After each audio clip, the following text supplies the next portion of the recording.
વિદુરજીના જવાથી કૌરવોનો નાશ થયો, વિભીષણના જવાથી લંકાના રાક્ષસોનો નાશ થયો. વિદુરજી 36 વર્ષની યાત્રા કરવા નીકળેલા. પૃથ્વી પર યાત્રા માટે તે ફરતા, ત્યાં પવિત્ર અને ઉત્તમ આજીવિકા કરતા, પ્રત્યેક તીર્થમાં સ્નાન કરતા, ભૂમિ ઉપર શયન કરતા, અવધૂતનો વેશ રાખતા, માત્ર શ્રીહરિને પ્રસન્ન કરનાર વ્રતો તે કરતા. સંતો તીર્થને પાવન કરે છે. ભારદ્વાજ મુનિ ગંગામાં સ્નાન કરવા આવે ત્યારે ગંગાજી 25 પગથિયા ઉપર આવે, એમના પગ પલાળી અને નીચે ઉતરી જાય. ગંગાજી મહારાજને કહે છે કે લોકો અમારામાં પાપ નાખી જાય છે, તમારા જેવા ભૂદેવો અમને પવિત્ર કરે છે. યાત્રા કરતા વિદુરજી યમુના કિનારે આવ્યા. ત્યાં ઉદ્ધવજીને મળ્યા. સંત સે સંત મળ્યા. સંતનું મિલન કેવું હોય? 4 મિલે તો 64 ખिले और 20 रहे कर जोड़ी. हरिजन से हरिजन मिले तो हसे 7 करोड़. આનો અર્થ એવો થાય કે જ્યારે 2 સંત મળે એટલે 4 હાથ મળે. 4 હાથ મળે એટલે 64 ખिले, એટલે કે દાંત એમના 64 હોય.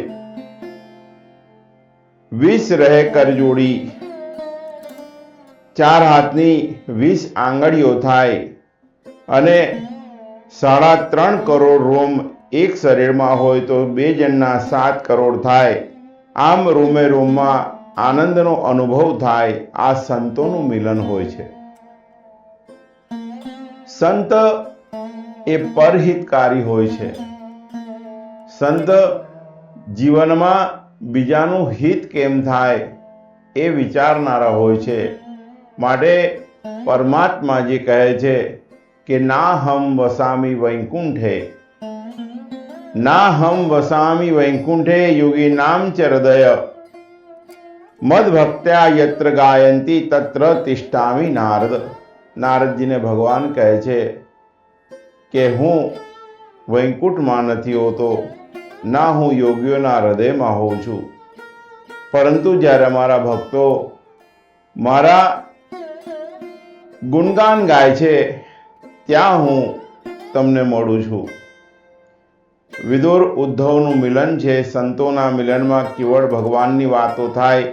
ઉદ્ધવજી કૃષ્ણના બાલ ચરિત્રનું વર્ણન કરે છે. અરે આશ્ચર્ય છે કે દુષ્ટ પૂતનાએ જેને મારવાની ઈચ્છાથી સ્તનમાં ઝેર ધરાવ્યું, પરંતુ પૂતનાને તેમને ધાત્રી યોગ્ય સદગતિ આપી, તો એમનાથી બીજું કોણ દયાળુ હોઈ શકે?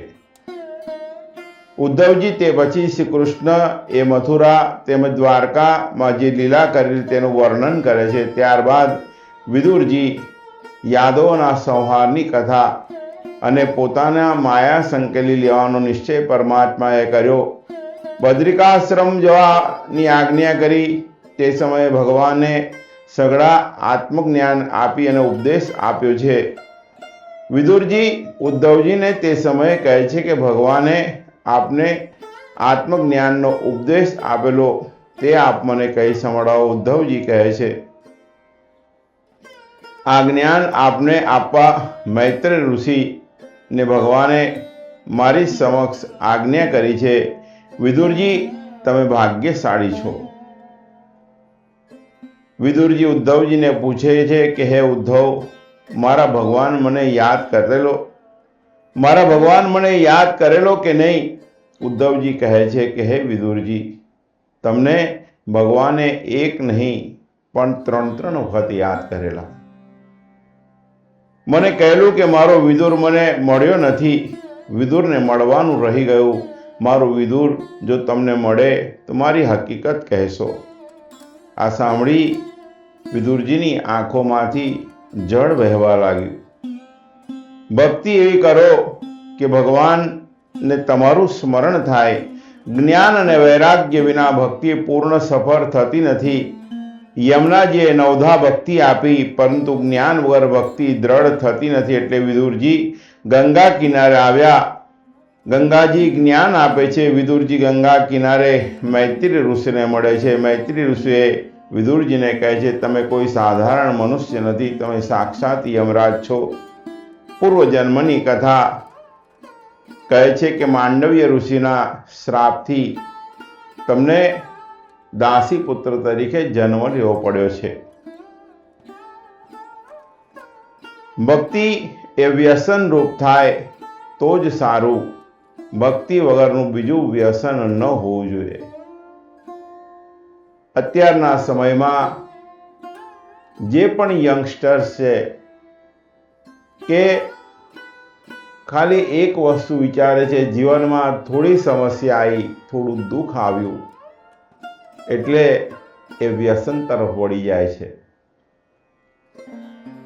ભક્તિ જ્યારે આપણે કરીએ તો એ ભક્તિ એવી કરવી કે પરમાત્માની કૃપા આપણી ઉપર થાય. અહીંયા જે શબ્દ પ્રયોગ કર્યો છે કે ભક્તિ વ્યસન રૂપ થવી જોઈએ. બીજું કોઈ વ્યસન જીવનમાં ના હોવું જોઈએ. જે વ્યક્તિ વ્યસન કરતા હોય છે એ વ્યસન થકી એના શરીર અને એના જીવનનો બહુ ખરાબ અંત આવે છે. પણ સાથે સાથે એમના કુટુંબીજનો, એમના માતા પિતા, એમના ભાઈ બહેનો અને જો પરણેલો હોય તો એમની સ્ત્રી અને એમના સંતાનો બધા જ દુઃખી થઈ જાય છે. એક વ્યક્તિના ખોટા નિર્ણયથી આખું પરિણામ જે છે, પરિણામ એવું ખરાબ આવે કે પોતાનો પરિવાર જે હોય ક્યાં હોય અને ક્યાં પહોંચી જાય. શરીરનો અંત આવે એ પણ સુખદ હોવો જોઈએ અને જીવન એવું સુખદ હોવું જોઈએ કે જીવન માટે એક શબ્દ આપણે કહી શકીએ કે સાચું સ્વર્ગ એ અહીંયા જ છે. ઘરમાં માતા પિતા, પત્ની, બાળકો બધા આનંદ કિલ્લોલ કરતા હોય તો વ્યક્તિ તરીકે જીવનમાં ભગવાનનો સૌથી મોટો પાડ એ માનવો કે પરમાત્માએ ખરા અર્થમાં મારું ઘર એ જ મારી માટે સ્વર્ગ સમાન બનાવ્યું છે. માટે મારી વ્યાસપીઠ ઉપરથી એક વિનંતી કે બને તો કોઈ પણ વ્યસનમાં તમે ફસાયા હોય તો એમાંથી બહાર નીકળી જજો. કારણ કે તમારું ખરાબ થાય એની સાથે આખું તમારું કુટુંબ ખલાસ થઈ જાય છે. ભક્તિ વ્યસન રૂપ હોવી જોઈએ. ભગવાન કહે છે કે ભક્તિ જે છે એ નિષ્ઠ થાય તે સમસ્ત લોકમાં મને વ્યાપેલું જુએ છે. પરમાત્માનું જ્યારે ધ્યાન કરીએ, સ્મરણ કરીએ, ચિંતન કરીએ, કીર્તન કરીએ ત્યારે પરમાત્મા દરેક જગ્યાએ આપણાને દેખાવા લાગે છે. આ ભક્તિનિષ્ઠ જે ભગવાનની પાછળ પડે એ ભક્તિનિષ્ઠ થઈ કહેવાય અને એના થકી પરમાત્માના દર્શન દરેક જગ્યાએ જીવને થાય છે. એક દિવસ સંધ્યાકાળે કશ્યપ ઋષિના પત્ની દિતિ કામાતુર બન્યા છે. તેણીએ પોતાની કામ પૂર્ણ કરવા માટે કશ્યપ ઋષિને કહ્યું. કશ્યપ ઋષિ આ પ્રમાણે સંધ્યા સમયે તેમની માંગણી સંતોષવાની ના પાડે છે. દિતિએ કશ્યપનું કહ્યું માન્યું નહીં. દિતિના અતિ હઠાગ્રહને તાબે થઈ કશ્યપે એ હઠાગ્રહના કારણે કશ્યપે તાબે થવું પડ્યું. સમયના સંબંધથી તેમને ત્યાં રાક્ષસો જન્મ થયો છે. તેઓના નામ હિરણ્યાક્ષ અને હિરણ્યકશિપુ. દિતિએ પોતાની ભૂલ હવે સમજાય છે. તેણી કશ્યપની ક્ષમા માગે છે. કશ્યપ કહે છે કે તારા ગર્ભમાંથી 2 રાક્ષસો અવતરશે. દિતિ ગભરાઈ ગયા છે. કશ્યપ તેને સાંત્વના આપે છે. તારા પૌત્રમાં એક મહાન ભાગવત ભક્ત પણ થશે. તૃતીય સ્કંદના 2 વિભાગ કીધેલા છે, પૂર્વ મીમાંસા અને જે ઉત્તર મીમાંસા અને પૂર્વ મીમાંસામાં વરાહ ભગવાનનો અવતાર થાય છે અને ઉત્તર મીમાંસામાં કપિલ ભગવાનનો અવતાર થાય છે. હિરણ્યાક્ષ અને હિરણ્યકશિપુ એ લોભનો અવતાર હતા. બંને રોજ 4 હાથ વધતા. ભાગવતની આ સમાધિ ભાષા છે. ભાગવતમાં સમાધિ ભાષા એ મુખ્ય કીધેલી છે. સમાધિ ભાષા એટલે વ્યાસ ભગવાનને સમાધિમાં જે જોયું અને લખ્યું તે 4 હાથ વધવા એટલે લોભ રોજ રોજ વધવો. ભગવાને કામને મારવા એક અવતાર ધારણ કરેલો, રાવણ અને કુંભકર્ણને મારવા રામચંદ્રજીનો અવતાર ધારણ કરેલો, ક્રોધને મારવા માટે શિશુપાલને મારવા કૃષ્ણ અવતાર ધારણ કરેલો, લોભને મારવા ભગવાને 2 અવતાર ધારણ કરવા પડેલા, એક વરાહ અવતાર અને બીજો નૃસિંહ અવતાર. વરાહ એટલે યજ્ઞ અવતાર કીધેલા છે.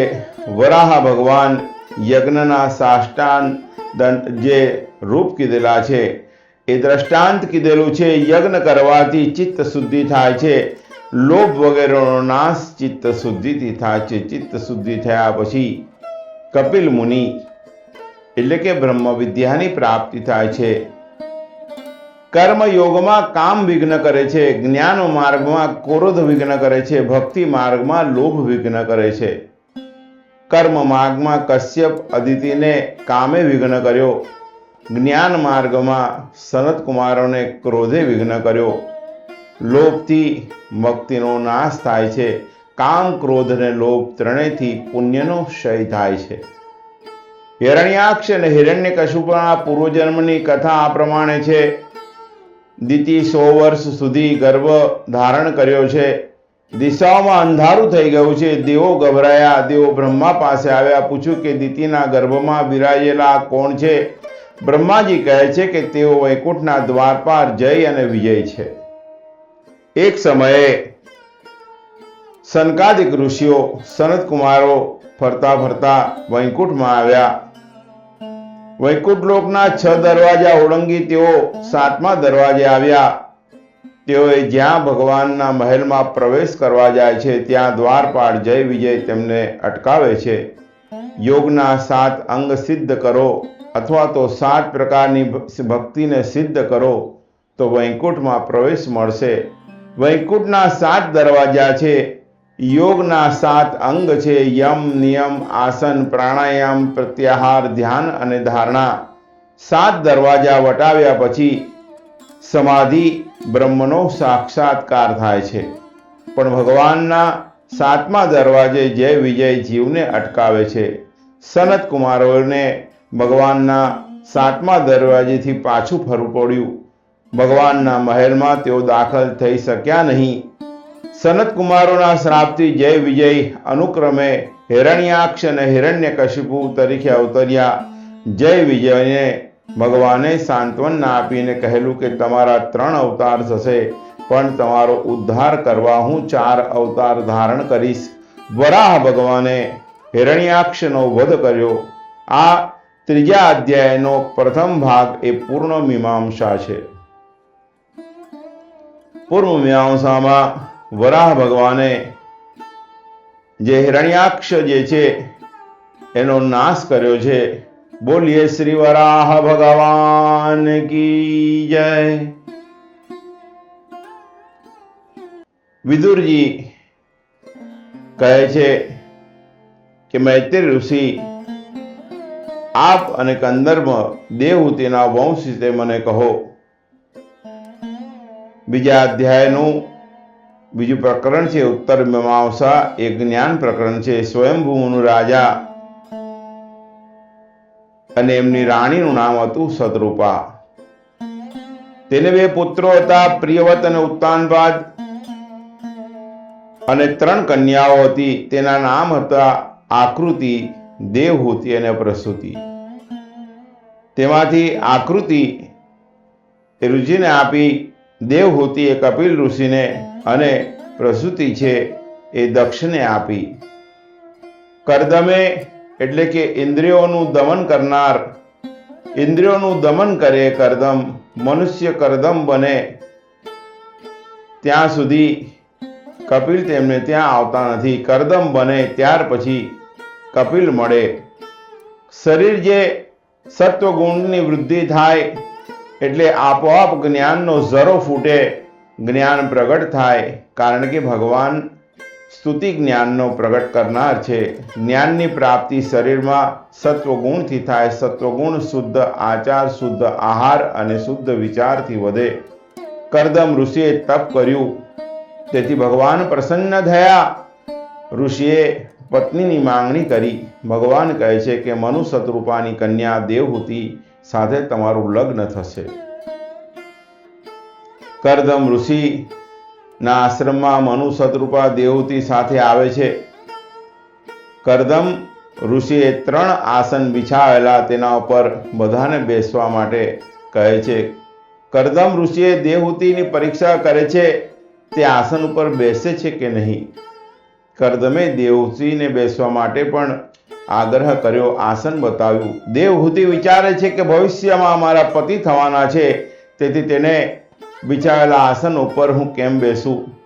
દેવહૂતિ આસનને હાથ અટકાડી અને બાજુમાં બેસે છે, આસન ઉપર બેસતા નથી. કરદમ વિચારે છે કે છોકરી છે તો લાયક, લગ્ન કરવામાં હરકત નથી. મનુ શતરૂપા કરદમને કહે છે, અમારી આ કન્યા દેવહૂતિનો આપ સ્વીકાર કરો. કરદમે તેઓને જણાવે છે કે દેવહૂતિ સાથે લગ્ન કરવા મારી ના નથી, પરંતુ એક પુત્ર થયા પછી હું સંન્યાસ લઈશ. એક પુત્ર માટે જ મારું આ લગ્ન છે. દેવહૂતિ કંદર્પના લગ્ન થયા છે. એક ઘરમાં મૌન સેવી બંને રહ્યા છે. 12 વર્ષ સુધી નિર્વિકાર રહ્યા. એક જ ઘરમાં રહેવા છતાંય કરદમ અને દેવહૂતિ 12 વર્ષ સુધી સંયમ પાળે છે. કરદમ એટલે જીવાત્મા, દેવહૂતિ એટલે બુદ્ધિ, દેવને બોલાવનારી નિષ્કામ બુદ્ધિ છે. કરદમ દેવહૂતિ પ્રથમ 9 કન્યાઓ થાય છે. 9 કન્યાઓ એટલે નવધા ભક્તિ. 9 ભક્તિ વગર જ્ઞાન ન મળે. નવધા ભક્તિ ન આવે ત્યાં સુધી કપિલ એટલે જ્ઞાન ન આવે. નવધા ભક્તિ એટલે શ્રવણ, કીર્તન, સ્મરણ, પાઠ, સેવન, અર્ચન, વંદન, દાસ્ય, સાખ્ય, આત્મનિવેદન. 9 કન્યાઓના જન્મ પછી કરદમ સંન્યાસ લેવાનું વિચારે છે. દેવહૂતિ કહે છે કે હે નાથ, આપે મને વચન આપેલું કે એક પુત્ર થયા પછી હું સંન્યાસ લઈશ, તો હજી પુત્રનો જન્મ થયો નથી. વળી આ 9 કન્યાઓ અને મારી દેખભાળ કોણ રાખશે. તે પછી કપિલનો જન્મ થયો. બોલીએ શ્રી કપિલ ભગવાન કી જય. કપિલ દેવનો જન્મ થયા બાદ કરદમ ઋષિ સંન્યાસ લે છે. મોક્ષપદ પામ્યા. જીવ ભગવાન માટે આતુર થાય ત્યારે ભગવાન અવતાર ધારણ કરે છે. કરદમ અને દેવહૂતિની તપશ્ચર્યાને આતુરતાથી ભગવાન તેમના ત્યાં પુત્ર તરીકે અવતર્યા.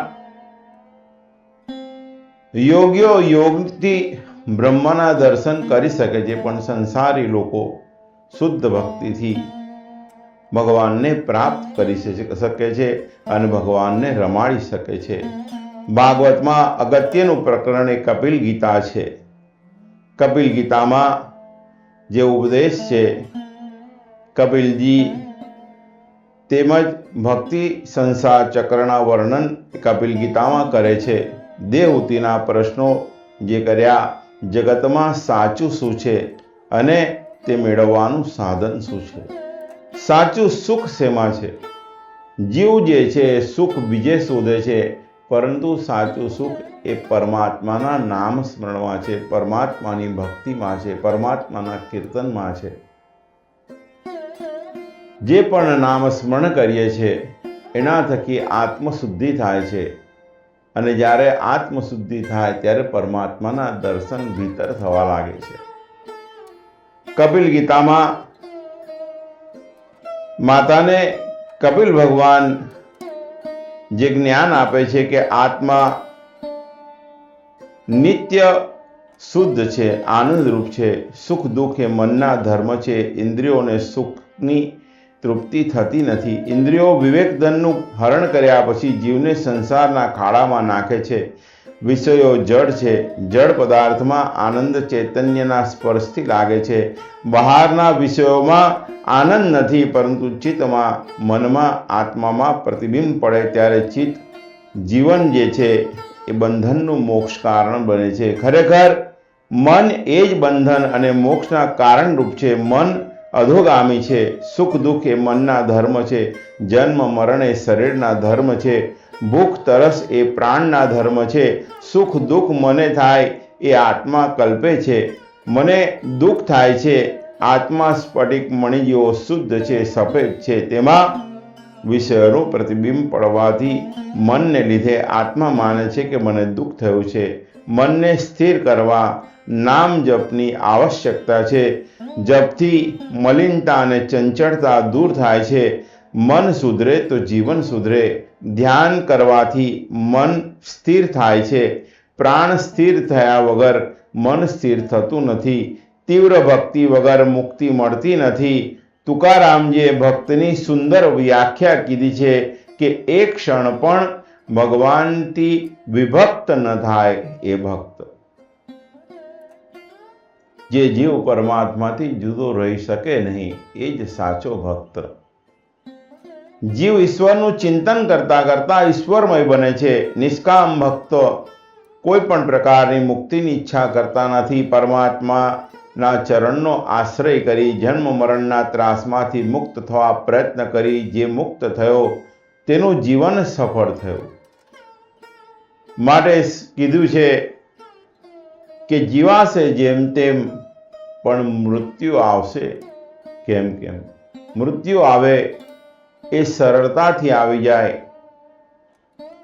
મૃત્યુ આવે ત્યારે કોઈ શરીરમાં ખેંચતાણ ન થાય. પરમાત્માનું નામ લેતા લેતા પરમાત્માનું ધ્યાન કરતા કરતા પરમાત્માના ચરણમાં જતા રહેવાય. એ મૃત્યુ એ શ્રેષ્ઠ મૃત્યુ છે. મૃત્યુ જે છે એ ભગવાનની સમીપ જ્યારે ભગવાનનું નામ સ્મરણ કરતા ભગવાનનું ધ્યાન ધરતા બોલતા અથવા સાંભળતા પણ જો જીવ નીકળી જાય તો દુર્લભ્ય મોક્ષ કીધેલો છે. શાસ્ત્રમાં તો ત્યાં સુધી કીધું છે કે જન્મ મરણના ફેરામાંથી મુક્તિ મળે. ફરી જન્મ જ ન લેવો પડે. ભાગવતમાં વર્ણન કરેલું છે કે ભાગવતનો એક અડધો અથવા 5 શ્લોક બોલતા અથવા સાંભળતા શરીરમાંથી જીવ નીકળી જાય તો ફરી જન્મ લેવો પડતો નથી. જીવને દુર્લભ્ય મોક્ષ મળે છે. દુર્લભ્ય મોક્ષને પ્રાપ્ત થાય છે. વૃત્તાંત અહીંયા કર્યું છે. દેવહૂતિ માતા ને સિદ્ધિ મળી તેથી ગામનું નામ પડ્યું સિદ્ધપુર. દેવહૂતિને ઉપદેશ આપ્યા પછી કપિલ ભગવાન વનમાં પધાર્યા છે. ત્યારબાદ દેવહૂતિનો મોક્ષ થયો. શ્રોતા પરીક્ષિત જેવા હોવા જોઈએ અને એ પ્રથમ સ્કંદમાં બતાવવામાં આવ્યું છે. બીજા સ્કંદમાં મરણ સમીપ આવેલો જીવ જે હોય એના સર્વ કર્તવ્યો સમજાવ્યા છે. જ્ઞાન ગુરુએ આપ્યું છે.